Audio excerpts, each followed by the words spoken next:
kaya ito ilalagay? Hindi ko na alam. Yung sobrang laki na kasi ng Peruvian na to. Ayan, ganyan na siya kalaki. Sobrang giant na. Kita nyo. Ayan. Yung part dito, hindi pa talaga maayos. Ayan, magulo pa. Dapat tanggalin to eh. Tatanggalin tong part na to. Itong halaman na to. Hindi yan pwede dyan kasi bintana yan. Eh, andyan si Dave. Wala, si Dave is tulog. So, kapag si Dave tulog, yun yung time na nakakagalaw ako dito sa halaman. Ha? Then, ito yung ginawa ko. Ayan. Ganyan. Ito yung style na ginawa ko dito sa taas. Ito is yung Australian creepers. Yeah, ganyan siya kaganda dyan. Ayan. Ayan. Maganda naman eh, di ba? Nilagyan ko lang dyan. Tapos, yung ilalim niyan, binili ko lang sa Shopee. Yung paso na yan. Kasi yung paso na yan, meron na rin siya dun sa bakal para sa holder niya. Ganyan. Pakita ko para mas makakita niyo.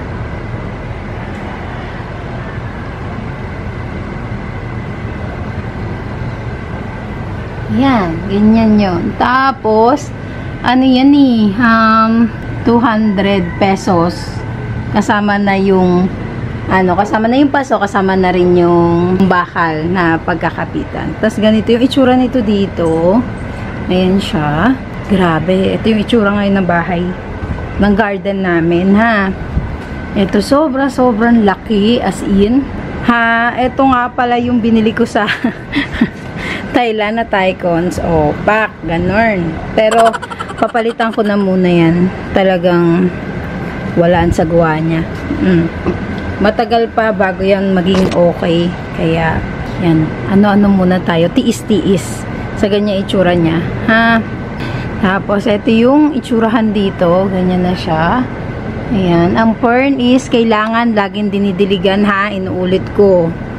Ayan. Inuulit ko lang. Doon sa may mga tree fern, gusto niya lagi siya nadidiligan. Nagdidilig ako madaling araw kasi mas malakas yung tubig. Ha? So, ayusin ko lang yung mga for shipment ngayon. Ang for shipment ko today, Monday, is kay Ma'am A. Kay Ma'am A.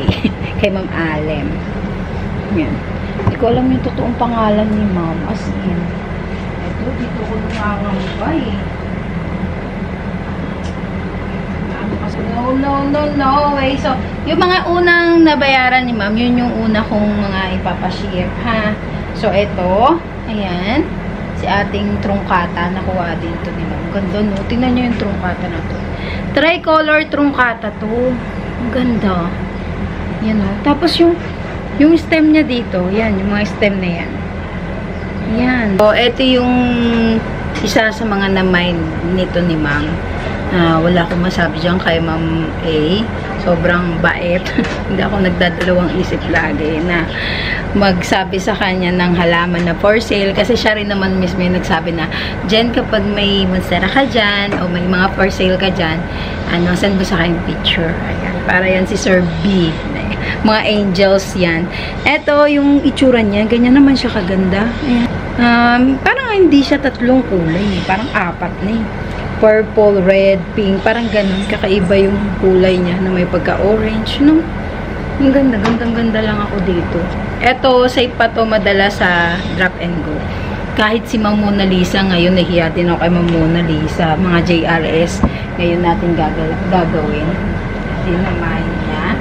Ipapak ko lang ng maayos para sa JRS kasi. Tapos, ito.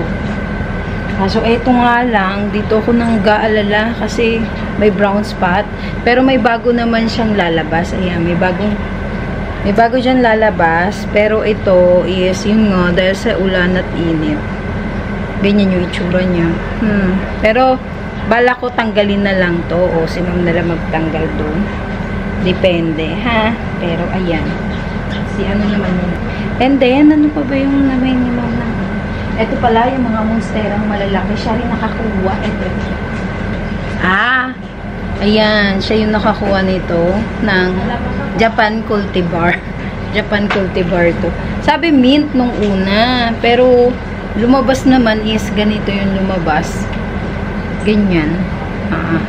So, I'm not sure na kung mint ba siya, full mint ba siya, mukha namang hindi ko sure ha.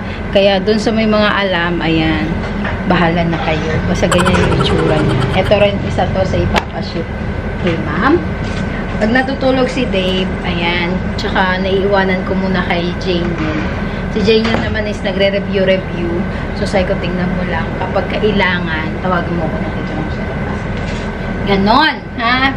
So, ayan. Ayan yung mga ipapaship natin. At saka ito, man siya. Shandananan. Alam mo, napansin ko, hindi nawawala ang brown spot, lalo na kapag medyo maliit pa yung plants. Tsaka by pag-cuttings. Yun o. Magiging, ano na lang yan, mawawalaan na lang yan pag matagal na talaga sa yung plants. Parang, ano na talaga sa'yo, taon-taon na. Taon-taon na. Yan. Na talagang wala ka na magiging problema. Pero napansin ko kasi, eto, cuttings nga kasi kinat. Ganyan yung nangyari. Nagkaroon ng brown spot, pero carry naman. Wala namang problema. Ayan siya. Ayan. Ayan yung mga ipapaship. At si Homa na isa. Ang ano ko lang dito kay Homa,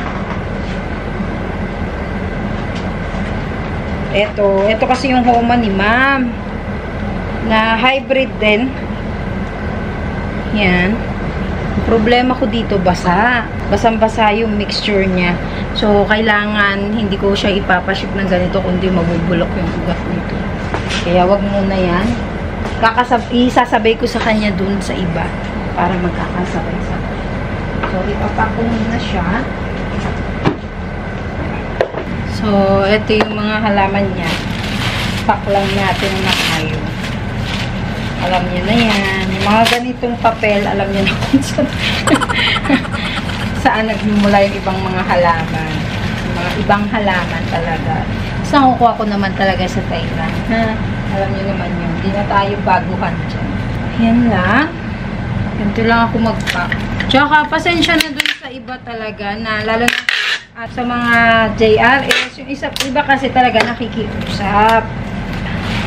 Hindi na talaga ako totally nagsiship sa JRS. Pag may nakikiusap lang talaga, yun, ginagawan ko na lang ng paraan. Lalo na, alam ko naman medyo marami rin namang kukunin, tsaka may presyong halaman.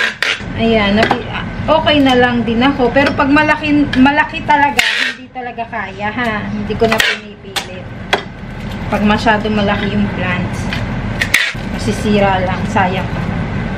Ito lang hindi kasi ako nag-a-uproot ng halaman. Kung ano yung itsura niya dyan, yan na yun. Kaya, ayan na. Eto, ma'am, ikaw na lang mag-cut nito, ha. May konti lang naman, pero panalo din naman. Walang ano. Naulanan kasi, hindi mawala, eh. Pero yung ugat niyan, maganda yung ugat niyan, ha. Ayan. Yung mga ugat-ugat niya. Mga nakalabas-labas naman yung ibang mga ugat. Ha? Kita ba? Pero yan. Carry naman yan. So, ayan siya. Natuto na rin ako. Alam niyo, natuto na lang din ako magganito. Kasi nga, wala kang ibang aasahan talaga kundi sarili mo. Eh, yung mga kapatid ko ngayon, lahat sila makapasok. Pag hindi ko naman ito ginawa, sayang din naman. Ito lang din yung nakukuha.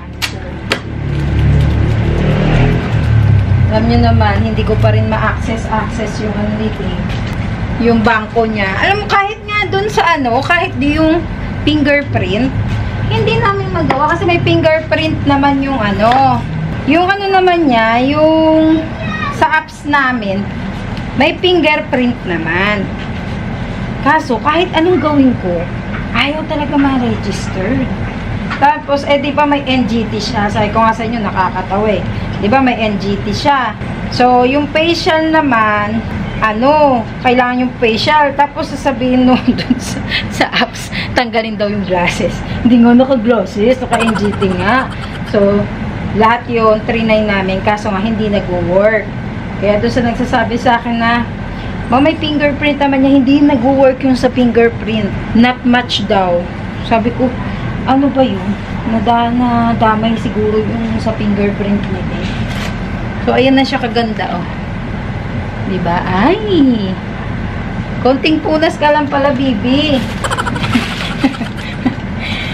Yan lang. Napansin ko rin sa Monstera, ha? Sa mga Monstera, basta Monstera variety. Ayaw nila ng laging tinitiligan. Ngayon na nag-switch ako sa Monstera, diba? Ayaw nila na nadidiligan. Di naman totally na 100% ayaw. Kumbaga, sa isang linggo, kahit parang isang beses na naman siya diligan, okay siya. Basta maganda yung area. Pag mga bata-bata, wag nyo munang diligan. Mas okay na yung matagalan nyo muna diligan. Kasi sa area niya kasi, kumbaga sa roots niya kasi, mas prone kasi ang Monstera talaga, lalo na pagbago sa root rot. So, ayan. Ganyan lang ako ayusin ko na lang mamaya kasi bibili pa akong karton. Siyempre, kailangan maayos na karton to. Pag hindi kasi maayos yung karton, mayuyupi-yupi lang yan. Oh, ayan. May mga area, may mga routing system yan. Natuto na ako na ilagay, clear path kasi para nakikita yung roots. Hindi na kayo nangangamba kung ano ba ang problema ng halaman. Ayun, nakikita mo na agad.